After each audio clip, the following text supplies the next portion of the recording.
दिल्ली चुनाव के लिए बीजेपी कोर कमेटी का मंथन। देर रात तक चली बैठक में बाकी बचे 11 उम्मीदवारों को लेकर हुई चर्चा। जेपी नड्डा, बीएल संतोष समेत कई नेता मौजूद रहे।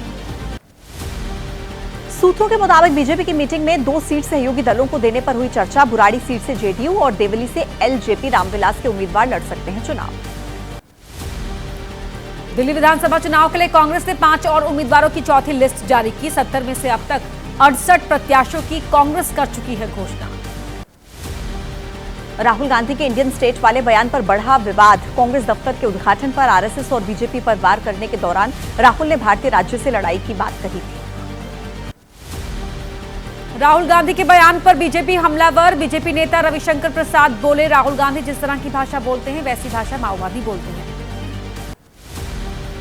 केंद्रीय मंत्री हरदीप सिंह पुरी ने भी राहुल गांधी के बयान पर आपत्ति जाहिर की। कहा कि सोरोस के एजेंट की तरह काम कर रहे हैं राहुल। लगता है कि वो मेंटली स्टेबल नहीं। बीजेपी सांसद संबित पात्रा ने राहुल गांधी को घेरा। बोले, अपने बयान में राहुल ने स्वीकार कर लिया है कि उनकी लड़ाई भारत के खिलाफ है। बीजेपी ने राहुल को घेरा तो कांग्रेस के निशाने पर आए आरएसएस प्रमुख मोहन भागवत। पवन खेड़ा ने भारत की आजादी प्राण प्रतिष्ठा के दिन मिलने वाली भागवत के बयान पर किया प्रहार। राहुल गांधी के समर्थन में उतरे कांग्रेस नेता उदित राज। प्राण प्रतिष्ठा के दिन आजादी मिलने वाले मोहन भागवत के बयान को बताया राष्ट्र विरोधी, कार्रवाई की मांग। सिंगापुर के राष्ट्रपति थर्मन के भारत दौरे का आज तीसरा दिन। शाम को राष्ट्रपति द्रौपदी मुर्मू और फिर प्रधानमंत्री मोदी से करेंगे मुलाकात। उत्तराखंड के सीएम पुष्कर सिंह धामी का बड़ा बयान। बोले, समान नागरिक संहिता का ड्राफ्ट बनकर तैयार। इसी महीने राज्य में लागू करेंगे यूनिफॉर्म सिविल कोड। अपनी रिपोर्ट से भारत के शेयर बाजार और सियासत में उथल-पुथल मचाने वाली अमेरिकी रिसर्च कंपनी हिंडनबर्ग के बंद होने की घोषणा कंपनी के संस्थापक नाथन एंडरसन ने दी जानकारी।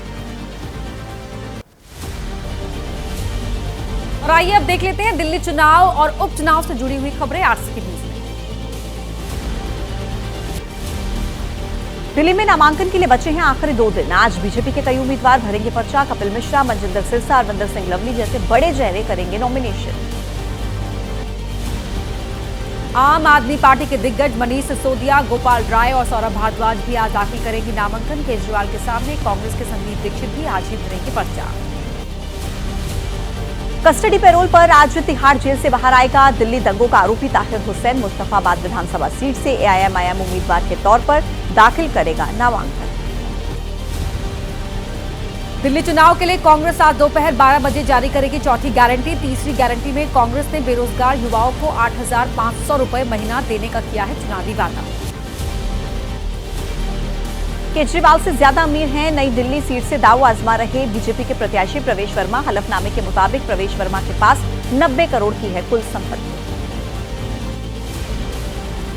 अरविंद केजरीवाल की संपत्ति में हुई तेजी से बढ़ोतरी। हलफनामे में केजरीवाल ने 1 करोड़ 73 लाख और पत्नी सुनीता के पास 2 करोड़ 50 लाख की संपत्ति होने की जानकारी दी। दिल्ली के पूर्व मुख्यमंत्री अरविंद केजरीवाल ने नई दिल्ली सीट से भरा पर्चा। नॉमिनेशन से पहले महिला समर्थकों के साथ केजरीवाल ने की पदयात्रा। कहा, भगवान का आशीर्वाद उनके साथ। नई दिल्ली सीट से बीजेपी उम्मीदवार प्रवेश वर्मा ने दाखिल किया नामांकन। आम आदमी पार्टी के अरविंद केजरीवाल और कांग्रेस के संदीप दीक्षित से है मुकाबला। नॉमिनेशन से पहले प्रवेश वर्मा ने मंदिर के बाहर जरूरतमंदों को जूते बांटे। आचार संहिता उल्लंघन का केस दर्ज। प्रवेश वर्मा बोले, हमेशा करता हूं जरूरतमंदों की मदद। जूते बांटने पर आम आदमी पार्टी हमलावर। लिखा, बीजेपी प्रत्याशी चुनाव आयोग की नाक के नीचे से उड़ा रहे हैं आचार संहिता की धज्जियां। बीजेपी कर रही है लोकतंत्र की हत्या। प्रवेश वर्मा के सामान बांटने पर भड़के अरविंद केजरीवाल बोले कि पूरे देश ने बीजेपी नेता को सामान बांटते देखा, लेकिन डीएम ने हमारी शिकायत के मात्र कुछ ही घंटों में उसे क्लीन चिट दी।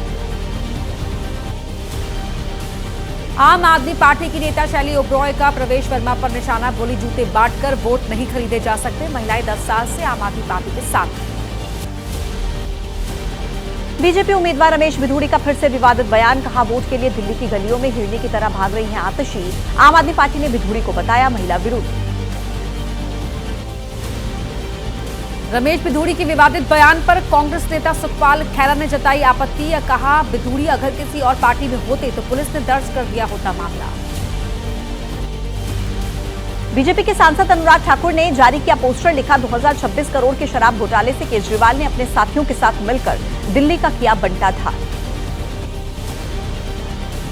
राहुल गांधी ने अरविंद केजरीवाल पर साधा निशाना, वीडियो जारी कर लिखा, केजरीवाल की पेरिस वाली दिल्ली का है बुरा हाल, सिर्फ विज्ञापनों से चमक रही है दिल्ली। आम जनता पार्टी के ट्रांसजेंडर उम्मीदवार राजन सिंह ने कालकाजी से दाखिल किया नामांकन, कहा कि उन्होंने दिल्ली के सीएम के खिलाफ भरा है पर्चा।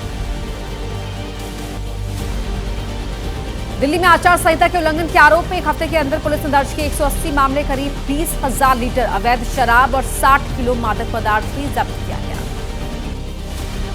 दिल्ली चुनाव और गणतंत्र दिवस के मद्देनजर राजधानी में सुरक्षा के पुख्ता इंतजाम, चप्पे चप्पे पर दिल्ली पुलिस की नजर, 3 फरार आतंकियों के लगाए गए पोस्टर्स।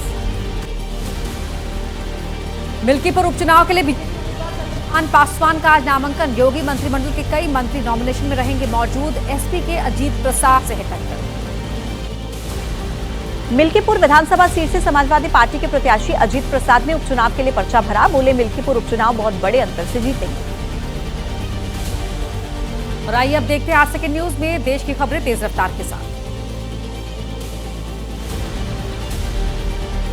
केंद्रीय कैबिनेट की आज अहम बैठक, कई मुद्दों पर होने हैं फैसले, सुबह 10:30 बजे प्रधानमंत्री मोदी करेंगे मीटिंग की अध्यक्षता।